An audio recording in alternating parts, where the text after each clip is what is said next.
Medical device industry ने भारत में विदेशों से आने वाले पुराने medical equipments, refurbished medical equipments और उनमें भी जैसे सीटी स्कैन, एमआरआई और सर्जिकल रोबोट्स को मरीजों की सुरक्षा के लिए खतरा बताया है।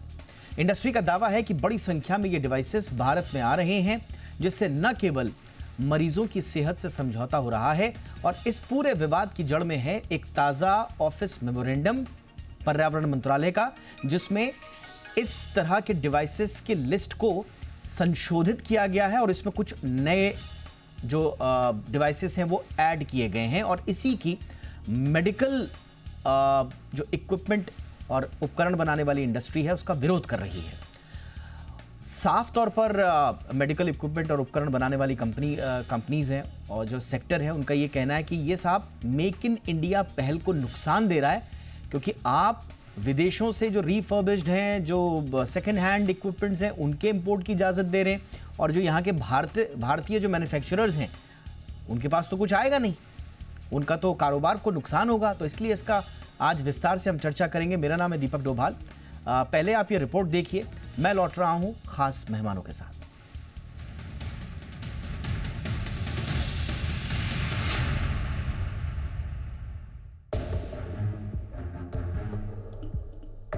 हाल ही में भारत सरकार के पर्यावरण, वन और जलवायु परिवर्तन मंत्रालय ने एक नया ऑफिस मेमोरेंडम जारी किया, जिसमें एडवांस्ड और महंगी मेडिकल उपकरणों की एक संशोधित सूची दी गई है।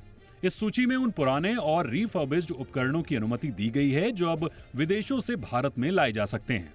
इसमें सिटी स्कैनर, एमआरआई मशीनें और सर्जिकल रोबोट जैसे बड़े उपकरण भी शामिल हैं।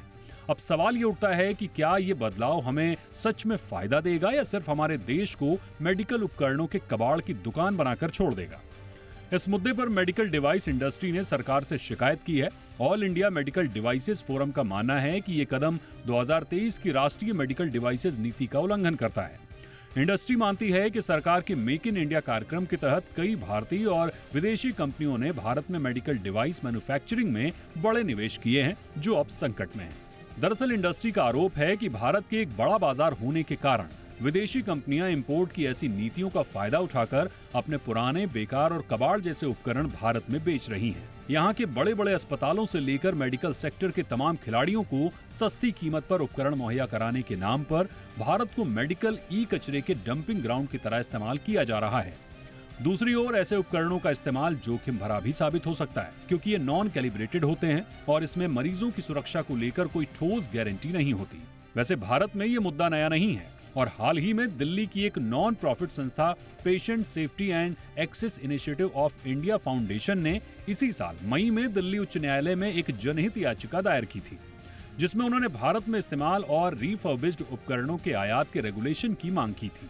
भारत में लगभग 50% मेडिकल उपकरण बाजार पर अवैध रूप से आयातित रिफर्बिश्ड उपकरणों का कब्जा है। संस्था का मानना है कि बिना निगरानी तंत्र के इन उपकरणों का आयात होना स्वास्थ्य सेवा में एक बड़ा जोखिम है, खासकर जब ये पुराने सिटी स्कैनर, एमआरआई मशीनें और सर्जिकल रोबोट जैसे उपकरण बिना किसी मान्यता और सर्टिफिकेशन के उपयोग किए जा रहे हैं। इधर मेडिकल डिवाइस निर्माता समूह अब स्वास्थ्य मंत्री से इस नीति को वापस लेने और एक विशेषज्ञ समिति की स्थापना की मांग कर रहे हैं। उनका कहना है कि ऐसी नीति बने जिसमें भारतीय निर्माताओं को अपने उत्पादों को खुद रिफर्बिश्ड और रीसेल करने का मौका मिले। अगर उपकरण निर्माता संगठनों के आरोप सही हैं, तो साफ है कि ये मुद्दा केवल सस्ती स्वास्थ्य सेवाओं का नहीं है, बल्कि भारत में स्वास्थ्य व्यवस्था की गुणवत्ता और विश्वसनीयता का सवाल भी है। हो सकता है कि ऐसी नीतियों के तहत सरकार की मंशा हमारी स्वास्थ्य सेवाओं में सस्ता विकल्प जोड़ने की हो, लेकिन ये अपने मरीजों की सुरक्षा को खतरे में डालने की कीमत पर नहीं हो सकता। ब्यूरो रिपोर्ट, जी मीडिया। खास मेहमान इस वक्त हमारे साथ जुड़ चुके हैं। स्वागत करते हैं राजीव नाथ जी का, जो कि फोरम कोऑर्डिनेटर हैं AIMED के। बहुत बहुत स्वागत है राजीव जी आपका हमारे शो पर। हमारे साथ हैं डॉक्टर गिरधर ज्ञानी, DG हैं AHPI के। बहुत बहुत स्वागत है डॉक्टर ज्ञानी आपका हमारे शो पर। और हमारे साथ हैं डॉक्टर नितिन जुनेजा, जो कि वाइस चेयरमैन है IMA HBI यानी कि हॉस्पिटल बोर्ड ऑफ इंडिया। बहुत बहुत स्वागत है डॉक्टर जुनेजा आपका भी हमारे शो पर। चर्चा की शुरुआत हम कर रहे हैं। राजीव जी, आप ही लोगों से चर्चा की शुरुआत कर रहे हैं। हालांकि ये मुद्दा कोई नया नहीं है। इनफैक्ट हमें याद है कोविड के दौरान हम लोगों ने उसी समय एक शो भी किया था और उस समय हमें पता चला था कि एक बहुत बड़ा जो मेडिकल इक्विपमेंट्स का कारोबार है वो प्रभावित होता है इंपोर्ट से। बहुत बड़ी मात्रा में इंपोर्ट हम करते हैं, लेकिन अब ये जो रिसेंटली एक ऑफिस मेमोरेंडम आया है, ये एग्जैक्टली क्या कहता है? क्या ये जो मेडिकल डिवाइस पॉलिसी सरकार लेकर आई थी, आप लोग कह रहे हैं कि ये उसका उल्लंघन है, तो ये उसका उल्लंघन कैसे है, ज़रा हमें समझाएं। और आप लोगों की आपत्तियां तो हमने दर्ज कर ली और हमने अपने शो में दिखाया भी, लेकिन सरकार से आपको कोई आश्वासन अभी तक मिला या नहीं, ये भी बताएं सर। शुक्रिया दीपक जी, बहुत बहुत शुक्रिया इस प्रोग्राम में हमारे को निमंत्रण करने का। जो ये 2023 में पिछले साल भारत ने नेशनल मेडिकल डिवाइस पॉलिसी का ऐलान किया। हमारी मांग थी कि भारत जौन सा है दुनिया के टॉप 5 मेडिकल डिवाइस हब्स में आगे आए। प्रधानमंत्री जी की जो विजन थी उससे भी आगे थी। उन्होंने कहा टॉप 5 में नहीं, लीडिंग हम बनाएंगे, हम नंबर 1 बनाएंगे हम। हमने कहा बहुत खूब, क्योंकि भारत सरकार ने और जनता ने ये देख लिया था कि कोविड के दरमियान जो पूरे देश भर में लॉकडाउन हुआ था, वो लॉकडाउन क्यों हुआ था? क्योंकि हमारे पास युद्ध लड़ने की तैयारी नहीं थी। तो 3 महीने का जो लॉकडाउन सरकार ने किया उसमें यही था कि वेंटिलेटर बने, बाईपैप मशीन बने, मास्क बने, पीपीई किट बने, ताकि भारत इस युद्ध से लड़ सके। और आपने देखा कितनी टीम वर्क से बढ़िया काम हुआ कि ऑटोमोटिव कंपनियां भी इस कार्य में जुड़ गईं, DRDO, साइंटिफिक इंस्टीट्यूशन सब इस कार्य में जुड़ गए और मेक इन इंडिया की जोर शोर से जो कार्यक्रम शुरू हुआ जी। अब एक तरीके से तो उसी साल गवर्नमेंट ने PLI स्कीम निकाली। भारत में कई लोग जो एंटरप्रेन्योर्स ने इस स्कीम को देख कर उन्होंने फैक्ट्रियां लगाई। फॉरेन इन्वेस्टर्स भी सामने आए, जो पहले एक्सपोर्ट करते थे उन्होंने भी फैक्ट्री लगानी शुरू करी इंडिया में PLI स्कीम के तहत। ठीक है। अब हमारे को कंफ्यूजिंग सिग्नल मिल रहा है। पिछले साल मिनिस्ट्री ऑफ एनवायरनमेंट ने पहले उनकी नीति थी कि 4 साल से पुराना जो इक्विपमेंट है वो अलाउड नहीं होगा उसका इंपोर्ट। ओके। उन्होंने वो नीति खोल दी और बोल दिया कि जो हाई एंड इक्विपमेंट है, उन्होंने ऐसे 50 आइटम की अप्रॉक्सीमेटली लिस्ट निकाली, जिसके लिए उन्होंने बोला कि ये इसका इंपोर्ट अलाउ कर देंगे, अगर ये सेकंड हैंड भी होएगा इसका इंपोर्ट अलाउ करेंगे। उसके लिए इमीडिएटली हमने सरकार से मीटिंग करी, मिनिस्टर साहब मनसुख मांडविया से। उन्होंने हमारे को आश्वासन दिया, DGHS से उन्होंने भी हमारे को आश्वासन दिया, और हमने लिस्ट दी कि कौन से 38 आइटम के लिए इंडिया में ऑलरेडी मैन्युफैक्चरर हैं। ओके। सिंपल दरखास्त हमारी थी, जिसको मैन्युफैक्चरर लाइसेंस है, जिसके पास मार्केट स्टैंडिंग सर्टिफिकेट है, उसको तो इमीडिएटली इस लिस्ट से हटा दिया जाए। और हमने सरकार को ये भी रिक्वेस्ट करा, लॉन्ग टर्म के हिसाब से अगर सरकार चाहती है कि मेक इन इंडिया होए, जैसे मोबाइल फ़ोन है, कार है, उसका सेकंड हैंड इंपोर्ट अलाउड नहीं है, तो यहाँ पर third hand, fourth hand import क्यों अलाउड हो रहा है, वो भी बिना किसी रेगुलेशन के। All right. अब इस साल से बस एक मैं जी आपने बड़ा विस्तार से समझाया, मुझे बस एक छोटा सा संक्षेप में बता दीजिए, फिर मैं दूसरे मेहमानों के पास जा रहा हूँ। ये जो इंपोर्ट अगर होगा, ये पहले आपने बताया कि 4 साल से ज़्यादा पुराना इक्विपमेंट को अलाउड नहीं किया, अब उस पर वो कैप हटा दी गई है। अब ये बताइए कि इसके लिए किसी तरह का कोई सर्टिफिकेशन, किसी तरह का कोई मॉनिटरिंग, जो इक्विपमेंट आएगा उसका कोई चेक होगा या नहीं होगा, ऐसी कोई व्यवस्था है या नहीं है? ये आश्चर्य की बात है, इसका कोई भी सरकार ने पॉलिसी में क्लैरिटी नहीं दी है। नहीं दिया। जो इंडियन मैन्युफैक्चरर है उनका तो फैक्ट्री हमारी इंस्पेक्ट होती है, उसके बाद मैन्युफैक्चरिंग लाइसेंस मिलता है। नए मेडिकल डिवाइस के लिए CDSCO इंपोर्ट लाइसेंस देता है, लेकिन पुराने के लिए जो ये OEM है, इसमें इसका कोई जिक्र नहीं है कि उसके लिए भी इंस्पेक्शन होगी, उसके लिए भी कोई नीति होगी, कोई इंस्पेक्शन होगी। Absolutely, जो प्रोडक्ट आ रहा है वो ये अब देखिए, ये सबसे बड़ा रेड फ्लैग है। अब ये सबसे बड़ा रेड फ्लैग है कि ठीक है, आप इंपोर्ट की इजाजत दे रहे हैं, प्री ओन्ड, रिफर्बिश्ड, आप जिसका भी इजाजत दीजिए, हो सकता है वो अफोर्डेबिलिटी के हिसाब से सरकार ये चाह रही हो, बट कम से कम जो इंपोर्ट आप जो इस तरह के इक्विपमेंट्स इंपोर्ट कर रहे हैं, उनकी क्वालिटी चेक्स को लेकर किसी तरह के कोई क्लियर इंस्ट्रक्शंस नहीं है। ये बहुत बड़ा रेड फ्लैग है। डॉक्टर जुनेजा, मैं आपके पास आना चाहूंगा। सर, आपको नहीं लगता है कि इसमें एक क्लैरिटी होनी चाहिए थी, और इतनी बड़ी एम्बिग्विटी छोड़कर, मतलब शायद होमवर्क नहीं किया गया प्रॉपर? आपको इस पूरे मुद्दे में आपका विश्लेषण क्या है सर? जी, मैं इसमें अपना रुख इस तरह से रखना चाहूँगा कि जो इंडियन हेल्थ केयर है, हम्म, वहाँ पे अफोर्डेबिलिटी तो एक बहुत बड़ा इशू है। Hmm, until and unless technology is affordable for masses in India, जब तक कोई टेक्नोलॉजी हमारे देश के आम नागरिक की पहुँच के यदि बाहर रहेगी, तो उस टेक्नोलॉजी का यूज़ हम स्वास्थ्य सेवाओं में नहीं कर पाएँगे। हम्म, सरकार की जो मंशा जो पुराने इक्विपमेंट के इंपोर्ट को सहज करने की है, वो एक तरह से टेक्नोलॉजी को एक आम जनता की पहुंच तक लाने का प्रयास है। पर ये बात भी बिल्कुल सही है कि उसमें जो क्वालिटी कंट्रोल के जो पैरामीटर्स हैं, वो सरकार को नियत करने पड़ेंगे और पेशेंट की सेफ्टी कहीं से भी उससे इम्पैक्ट उस पर नहीं आना चाहिए। जैसा कि मैं आपको एक एग्जांपल बताता हूँ जी, कि जो भी बड़ी मशीनें हैं, इसमें एक इंडस्ट्री में वर्ड यूज़ होता है रिफर्बिश्ड मशीन्स होती हैं जो। हम्म, रिफर्बिश्ड मशीन ये है कि जो कुछ समय वो काम में लाई जा चुकी है और उनकी वर्किंग लाइफ बची हुई है। तो ठीक है, जिसको जब ओरिजिनल मैन्युफैक्चरर रहता है, उसको वो अच्छी तरह से रिपेयर करता है, उसके पार्ट्स को रिप्लेस करता है और उसमें वो उसकी जो सर्विस लाइफ की गारंटी देता है और उसका जो यूज़ है, जो ओरिजिनल मैन्युफैक्चरर ने जिस यूज़ के लिए, जिस पर्पज़ के लिए उस मशीन को बनाया था, वो पर्पज़ वो मशीन सर्व करती है। हम्म, तो इस तरह से जो रिफर्बिशिंग की डेफिनेशन और एक इस इंडस्ट्री में वर्ड यूज़ होता है रीमैन्युफैक्चरिंग, ओके, कि यदि हम उस प्रोडक्ट को, पुराने प्रोडक्ट को लेके उसको किसी और पर्पस के लिए रीमैन्युफैक्चर कर रहे हैं, तो हम्म, मेरे ख्याल से इसमें रेगुलेशंस की आवश्यकता है। और जहां तक अफोर्डेबिलिटी के हिसाब से जो गवर्नमेंट ऑफ इंडिया का यदि रुख अफोर्डेबिलिटी के लिए हमको कुछ रिफर्बिश्ड इक्विपमेंट्स की जो जरूरत है इंडिया में, मेरे ख्याल से अफोर्डेबिलिटी के लिए वो अलाउ होना चाहिए।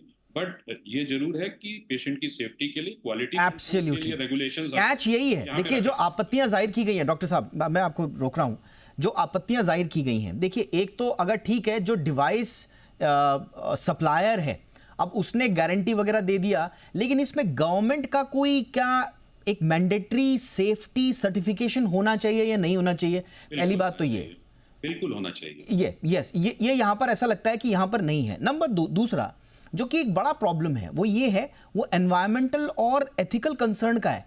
कमाल की बात ये है कि एनवायरमेंटल मिनिस्ट्री ने ये मेमोरेंडम जारी किया है और उसमें जो ई वेस्ट है, हमारा रिफर्बिश्ड डिवाइसेस, कहा जाता है कि ये बड़ा कंट्रीब्यूट करते हैं ई वेस्ट को। अब ये ई वेस्ट को बढ़ावा देने वाला है या नहीं है, इस पर एक थोड़ी सी चर्चा होनी बहुत ज़रूरी है, क्योंकि ये एग्जेम्पशन जो आए हैं ये एनवायरमेंट मिनिस्ट्री की तरफ से आए हैं, इसलिए मैं थोड़ा सा चौंक रहा हूं, इसलिए मैं थोड़ा सा इसको बारीकी से समझने की कोशिश कर रहा हूं। अभी मैं फटाफट से, डॉक्टर ज्ञानी भी हमारे साथ जुड़ चुके हैं। डॉक्टर ज्ञानी सर, आपका इस पर टेक क्या है सर? एक तरफ भारत सरकार का अफोर्डेबिलिटी को लेकर इशू है और दूसरी तरफ जो मेडिकल डिवाइस इंडस्ट्री है उनकी चिंताएं हैं, आप इन्हें कैसे देख रहे हैं?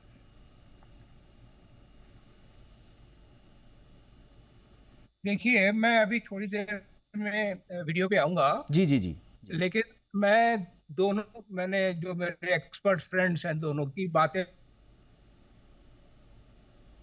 यस सर, मुझे लगता है सर थोड़ा सा टेक्निकल इशू आ रहे हैं। एक छोटा सा ब्रेक ले लेते हैं फटाफट से, तब तक ज्ञानी सर का वो इशू भी सॉल्व हो जाएगा और उसके बाद हम चर्चा को आगे बढ़ाते हैं। अब देखिए एक जो बड़ा कैच है जिसको हमको समझना होगा ब्रेक के उस पार, वो ये है कि मिनिस्ट्री ऑफ एनवायरनमेंट और director general of health services, अब यहाँ पर दोनों के अलग अलग रूल्स हैं और दोनों के अलग अलग मत दिखाई देते हैं। एक कहता है कि साहब आपको प्रोटेक्ट करना है, मेक इन इंडिया को बढ़ावा देना है, दूसरी तरफ आप इंपोर्ट करते हैं। तो ये विरोधाभास क्यों है नीतियों में, ये एक रूपता समरूपता क्यों नहीं दिखती है नीतियों में, इस पर भी बात करेंगे एक छोटे से ब्रेक के उस पार।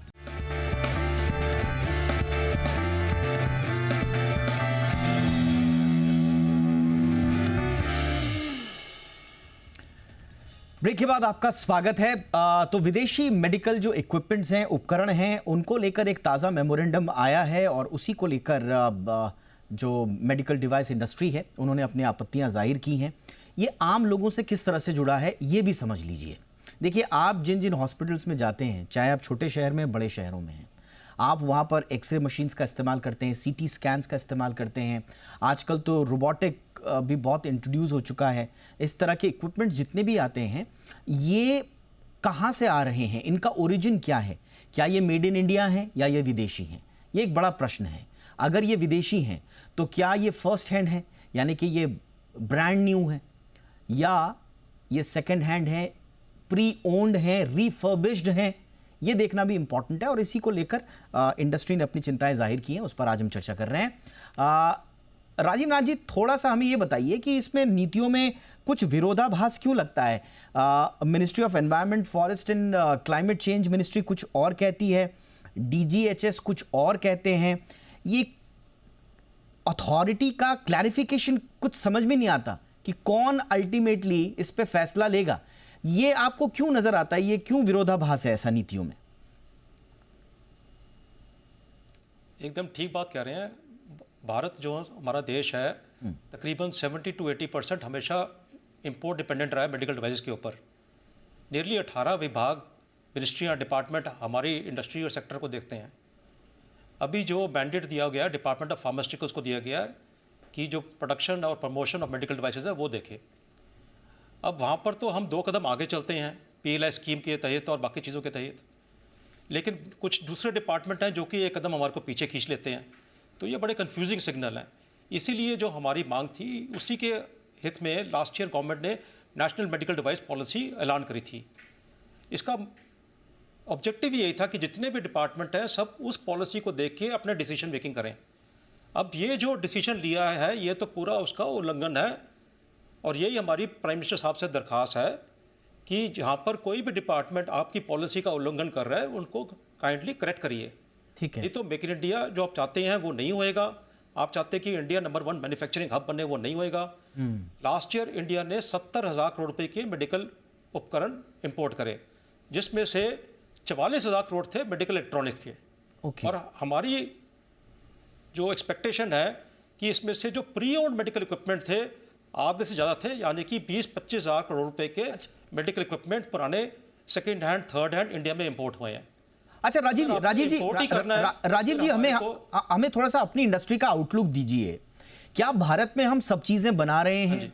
हम सारे इक्विपमेंट्स बना रहे हैं इंक्लूडिंग हाई एंड इक्विपमेंट्स?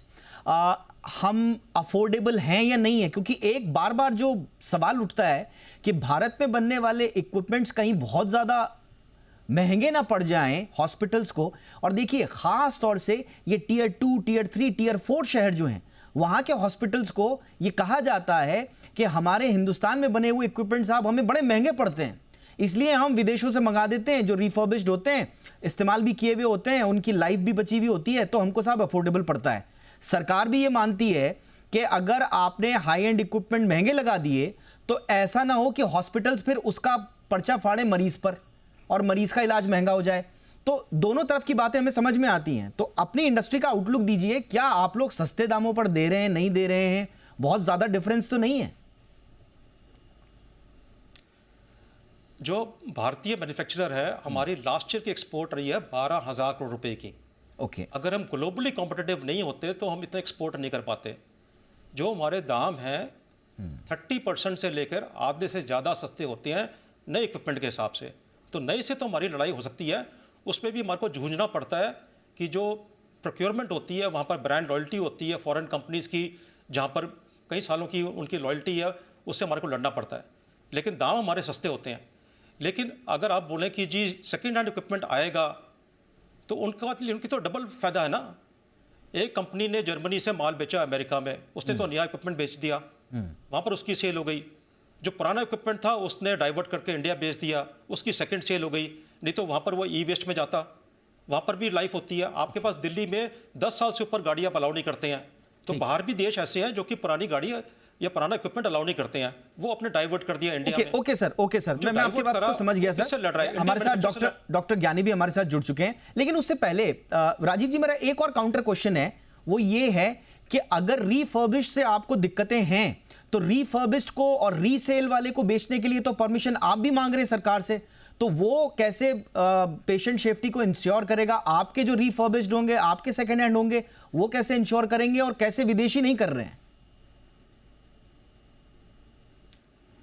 दुनिया भर में तकरीबन 70% ऐसी कंट्रीज़ हैं जो कि बैन करती हैं प्री ओन्ड इक्विपमेंट को इंपोर्ट करना। अच्छा। 30% अलाउ करती हैं, लेकिन विद प्रॉपर रेगुलेशन। हमने भी मांग यही करी है कि जो इंडिया में भी आप कोई इक्विपमेंट खरीदते हैं, 1 साल तक उसकी वारंटी होती है, 3 साल तक उसकी एएमसी होती है। एएमसी एक्सपायर करने के बाद अगर हॉस्पिटल एएमसी को कंटिन्यू नहीं करता है तो रिस्पॉन्सिबिलिटी मेंटेनेंस की जाती है हॉस्पिटल को। उसके बाद मरीज़ को कोई प्रॉब्लम अगर होगी तो मैन्युफैक्चरर जिम्मेवारी नहीं ले सकता। तो हमने ये मांग करी थी कि जो रूल बुक है और जो लॉ बुक है हमारी मेडिकल डिवाइस की, वो ड्रग से अलग होनी चाहिए और जो इंटरनेशनल बेस्ट प्रैक्टिसेस हैं उसके हिसाब से मॉडर्नाइज जो हमारे को लॉ और रेगुलेशंस हैं, ये वाले पॉइंट्स के हिसाब से भी ऑल राइट सर, ऐड करने चाहिए। ठीक है sir, all right sir, thanks for the clarity sir. मैं डॉक्टर ज्ञानी के पास आ रहा हूँ। डॉक्टर ज्ञानी, अब ये बड़ा विरोधाभास है जिसकी मैं चर्चा कर रहा था कि डीजीएचएस तो ये कहता है साहब कि stringent safety and efficacy checks हों सारे मेडिकल डिवाइसेस पे, इंक्लूडिंग रिफर्बिश्ड इक्विपमेंट्स पे, और MOEFCC एक ऑफिस मेमोरेंडम जारी कर देता है जिसमें एग्जेम्पशन है high value second hand medical equipment imports. तो ये तो सर एक विभाग दूसरे विभाग के सेफ्टी स्टैंडर्ड्स को ही अंडरमाइन कर रहा है। ओके, मैं एक थोड़ा सा आधा मिनट लूंगा आपका, क्योंकि राजीव नाथ की जो हमारी एसोसिएशन है और हमारी association, we work very closely with each other. Right sir. देखिए, प्रधानमंत्री का ये निर्देश है और उनकी बड़ी ये मंशा है कि सारी चीज़ें हम इंडिजनाइज करें इस कंट्री में, और ये मुहिम बहुत तेज़ी से चला भी रहे हैं। लेकिन साथ साथ एक और इशू आया है जो हमारी एसोसिएशन के साथ गवर्नमेंट बात कर रही है, वो ये है कि टियर 3 में प्रधानमंत्री का ये एक तरह से निर्देश है कि 3000 नए हॉस्पिटल खुलने चाहिए जो कि 100 बेडेड हों और टर्शियरी केयर प्रोवाइड कर सकें। ये समस्या अभी तक सॉल्व नहीं हो पा रही है क्योंकि टियर 3 में हम affordable health care service provide नहीं कर पा रहे हैं। तो आप अगर ये सोचें कि एक तरफ तो प्रधानमंत्री ऑफिस ये चाहती है कि इंडिजनाइजेशन हो, और उन्हीं के अंडर में अगर मिनिस्ट्री ऑफ एनवायरनमेंट ने ये इशू किया है, तो ये हमने उनसे बात की थी। हमें ये निर्देश मिला कि नहीं, मिनिस्ट्री ऑफ एनवायरनमेंट जो अलाउ करेगी with the proper inspection methodology, वो उसके डिटेल्स हमारे पास आए नहीं हैं, बट ये उन्होंने क्लियर किया था कि क्वालिटी को कंप्रोमाइज हम नहीं करने देंगे। और क्योंकि ये एक्सपेंशन इतना ज़्यादा होना है, उनके हिसाब से हमारे पास 2 बेड हैं पर 1000 पॉपुलेशन और हमें चाहिए 3.5 बेड पर 1000 population. That is the kind of sir need आपने बता दी, नीड तो है, हम भी मान रहे हैं सर, जैसा प्रधानमंत्री जी ने कहा वो हम भी मान रहे हैं, नीड है। बट बात यहां पर आ रही है जो राजीव नाथ जी जो कह रहे हैं कि there is no mandatory safety certification, इस मेमोरेंडम में इसका कोई जिक्र नहीं है। तो अगर ये सर्टिफिकेशन मिल जाए तब तो किसी को कोई आपत्ति नहीं होनी चाहिए, बट वेरीफाई कैसे होगा? Ministry of environment and forest will give approval for refurbished imports. अगर उनकी तरफ से अप्रूवल मिलेगा, ऑब्वियसली इसके अंदर क्वालिटी चेक होना चाहिए और इसके ऊपर हम फिर से उनसे बात करेंगे एंड वी विल इंश्योर कि ये होना चाहिए। रिगार्डिंग बाकी बात ये है कि हाई एंडेड इक्विपमेंट की हमारे यहाँ कमी है, बाकी जो सिर्फ medium and low ended equipment है उसका इंडिजिनाइजेशन बहुत अच्छा हो रहा है। मेडिकल टेक्नोलॉजी पार्क बन रहे हैं हमारे यहाँ, तो उस तरफ हो रहा है। लेकिन जो गैप है थोड़े दिनों के लिए, मे बी 1 साल 2 साल 3 साल, ये हमें स्कीम अलाउ करनी पड़ेगी। But I am again agreeing with Rajiv Nath कि इसके अंदर ministry of environment has to come out with very clear cut guideline and approval process without which the patient safety may get impacted. So I think दोनों चीजें important है और हमें दोनों चीजों के ऊपर बैलेंस रख के चलना पड़ेगा। बिल्कुल। और जो डॉक्टर जुनेजा, जो हम आपसे बात भी कर रहे थे कि विजन सही है सरकार का, राइट, बट जो इंडस्ट्री की जो चिंताएं हैं उनको भी आपको समझना पड़ेगा। और इसका सबसे बड़ा समाधान यही है कि मिनिस्ट्री ऑफ एनवायरनमेंट एक क्लियर कट, जो डॉक्टर ज्ञानी भी कह रहे हैं, एक क्लियर कट गाइडलाइंस दे दें, उसमें सर्टिफिकेशन का जिक्र हो जाए, उसमें सेफ्टी स्टैंडर्ड्स की एश्योरिटी मिल जाए। तो ये इंडस्ट्री के लिए भी अच्छा, एक मरीज के लिए भी अच्छा, और जो छोटे शहरों के जो हॉस्पिटल्स हैं उनके लिए भी अच्छा। तो ये बेस्ट सॉल्यूशन यही होगा सर? जी, ये क्वालिटी स्टैंडर्ड्स तो बिल्कुल रिफर्बिश्ड हमारे जो इक्विपमेंट्स हैं उनके लिए होने ही चाहिए। अच्छा तो ये हो कि जो ओरिजिनल इक्विपमेंट मैन्युफैक्चरर हैं वही अपने रिफर्बिश्ड इक्विपमेंट यदि जो इंडिया में ला रहे हैं और वो उनकी सर्विस लाइफ, उनकी सर्विस की और स्पेयर्स और एएमसी सीएमसी की जवाबदारी भी ओरिजिनल इक्विपमेंट मैन्युफैक्चरर लें। ओके, तो मेरे ख्याल से ये अफोर्डेबल जो टेक्नोलॉजी है यस सर। वो हमारे देश में लोगों के लिए उपलब्ध हो सके। ऑलराइट सर, मुझे आपसे बहुत सारी बातें करनी थी। राजीव जी कुछ ऐड करना चाह रहे हैं अगर 10 सेकंड में? सर मेरे पास वक्त खत्म हो चुका है। बड़ी सिंपल सा क्वेश्चन आपके लिए छोड़ता हूँ मैं जी। आप एक सेंटर में जाते हैं, वहाँ पर 2 MRI मशीन हैं, एक 10 साल पुरानी, एक ब्रांड न्यू। आपको वो संस्था डिस्काउंट देती है पुरानी मशीन के लिए, अफोर्डेबिलिटी के लिए, कि दोनों पे सेम चार्ज करती है? ये तो आपने बहुत सही सवाल उठाया। एब्सोल्युटली सर, ये बात देखिए, अल्टीमेटली ये अफोर्डेबिलिटी के भी इशू है, लेकिन अगर आप रिफर्बिश ला रहे हैं तो फिर आपको डिस्काउंट भी देना चाहिए। वैलिड क्वेश्चन है। बहरहाल सवाल बहुत सारे उठ रहे हैं। डॉक्टर ज्ञानी हमारे साथ थोड़ा लेट जुड़ पाए, लेकिन जितना भी उन्होंने इनसाइट्स दिए बहुत अच्छे दिए। थैंक यू सर, बहुत बहुत शुक्रिया आप तीनों का। Doctor Nitin Juneja thank you sir, doctor Girdhar ज्ञानी thank you sir, Rajiv Nath ji बहुत बहुत शुक्रिया आपका भी। आपकी खबर आपका फायदा में इतना ही। नमस्कार।